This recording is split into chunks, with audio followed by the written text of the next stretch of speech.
Hi, this is Granny B again. This is my third episode, and today I'm doing a tribute to Granny Verue. Now, Granny was 85 years old when I first married into the family, and by 85 she had been ill for several years, but she was still able to take care of herself. But as a result of her being 85 and in poor health, she didn't cook like she had in years past. Most of the time she would just eat soup and sandwiches or chili and crackers. But she didn't have much, but she was one of those people that they called like the salt of the earth. She would share whatever she had with whoever was in need. Sometimes someone would drop in unexpectedly and want to have just want to visit, but Granny always offered them to stay for supper. And she had grown a garden in years past, and so she always had quart jars and pint jars of beans and peas and peaches and tomatoes, whatever. And her favorite thing to say was, well, if y'all will stay for supper, I'll open up something and we can have supper. So she would if they agreed, then she would open up something. She always had potatoes because they were cheap too. And she would make mashed potatoes, gravy. She'd open up something and she would serve you whatever kind of meat she had. It might just be fried spam. It might be salmon patties, but she shared. Granny died at 88.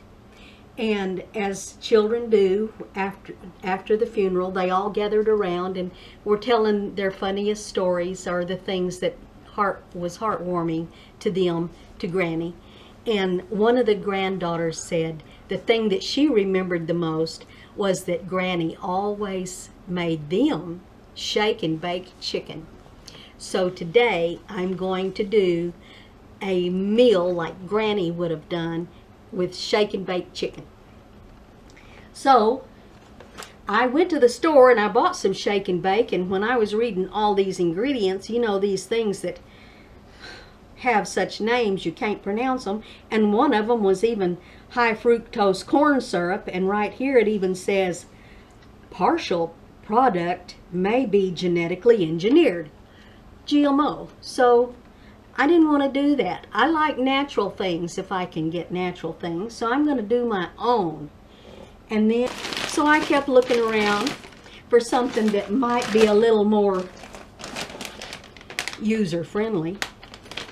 And I found these Snyder's of Hanover. Well, these are non-GMO project verified.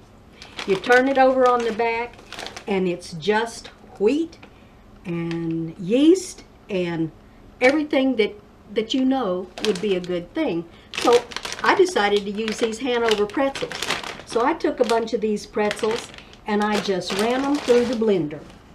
In this 2 cups, here's the secret. Here's the secret of shake and bake. You could use any kind of thing that you could grind up and make crumbs out of. But the secret is in the seasonings. So here I have about a half a teaspoon of celery seed and half a teaspoon of paprika. Here I have about half a teaspoon of garlic powder and onion powder. The reason I'm only putting about half a teaspoon of all of this is because you don't want your chicken to taste like garlic. You don't want it to taste like onion. But without those flavorings in there, you would miss it. So we're just making layers of flavor here. You're going to hear me say that a lot in my cooking because I believe in layers of flavor. Here I have a little bit more of this. This is lemon and pepper.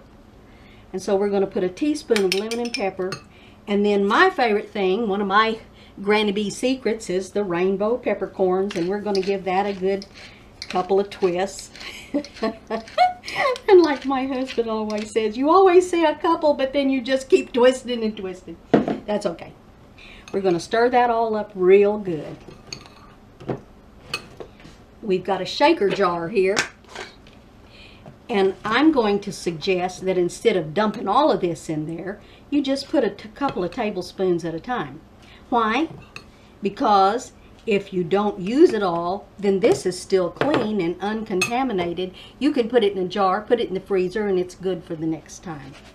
So just put a little bit in your shaker jar, shaker bowl.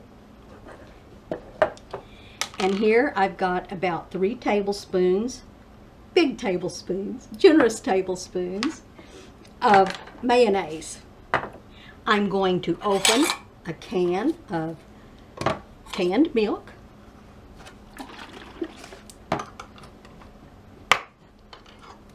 And pour about a tablespoon of canned milk in with that mayonnaise. We're going to save the rest of it to make gravy with later. Stir that up good. Now, chicken thighs. And I want you to see the size of these chicken thighs. My goodness. The instructions on the shake and bake says bake to 20 to 30 minutes, but I've done a pre-bake on these and they took about 40 minutes because they're just so big. But you dip them in the mix, and then you put them in the bowl of stuff.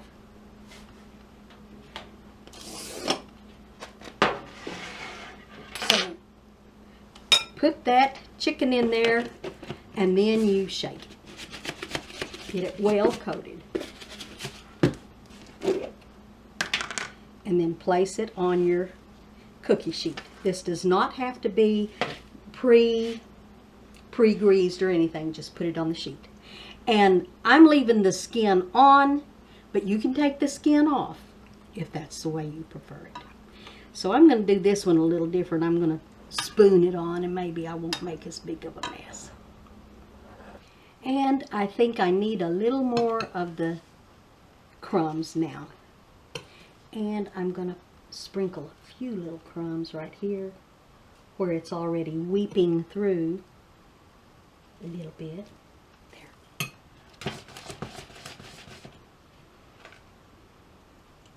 And there's our 4 big old chicken breasts, chicken thighs. And I'm going to sprinkle that right on there. And we're going to use 2 tablespoons of butter.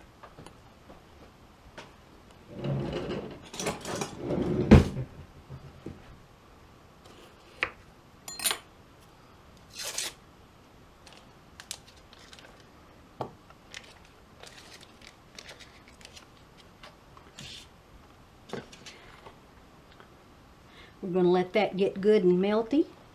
Put in 2 tablespoons of flour. It's 2 tablespoons of butter, 2 tablespoons of flour.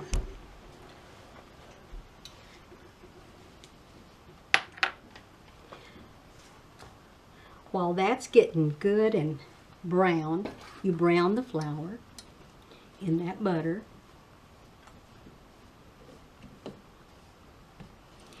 And now we're going to measure out what's left of this canned milk. We're going to fill it up with water to the 2-cup measure, and this is a full 2-cup measure, so we're going to put a little bit of water in that. And while we're waiting for the butter and the flour to get all roux up,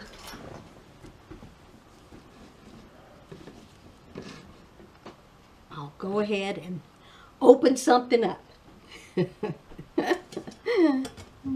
Today it's going to be green beans. No, Granny didn't can these, but my sister did.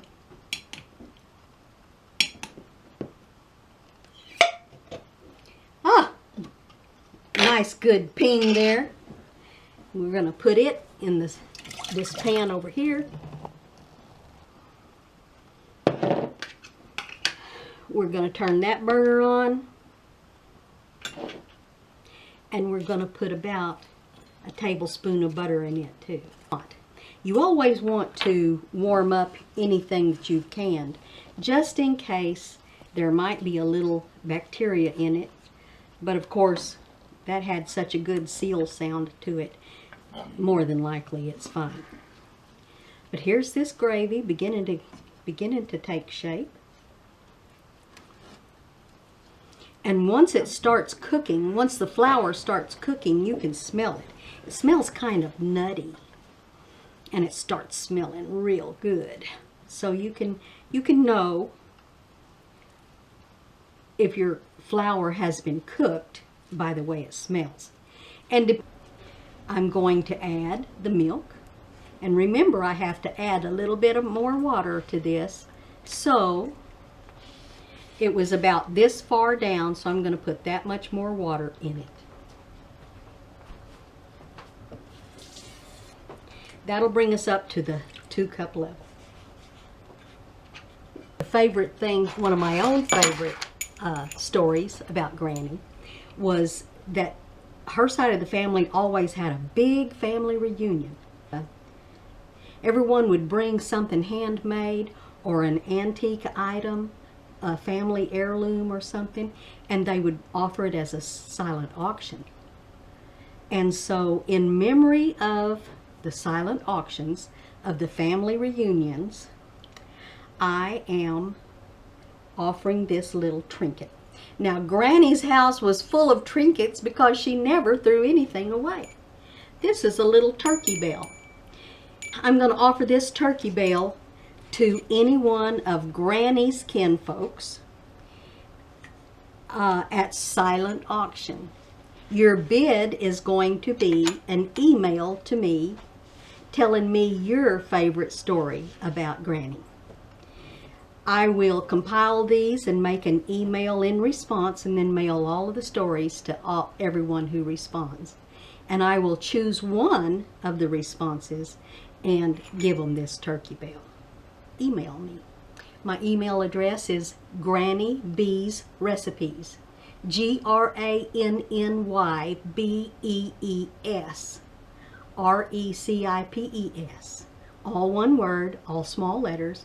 Granny Bees Recipes at gmail.com. You see now the gravy is beginning to bubble and boil, and so it's getting thicker. Now that it's beginning to get thicker, we're going to put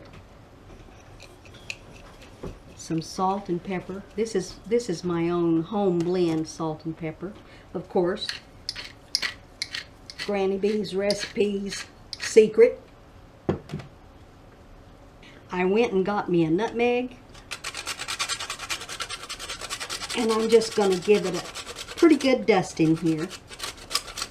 Again, you don't want to taste nutmeg.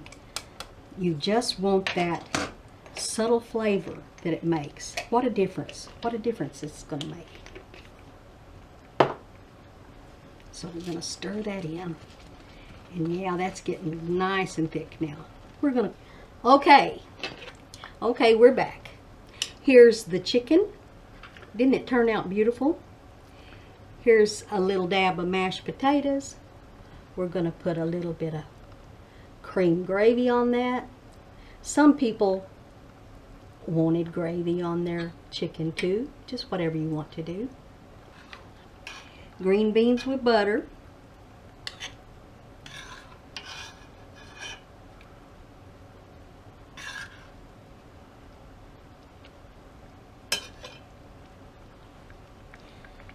And there's a Granny Verue dinner of shake and bake, mashed potatoes and gravy, and something she opened up, green beans in this case. So I hope you like her recipe. I hope you'll come back and visit us again. And until next time, bye-bye.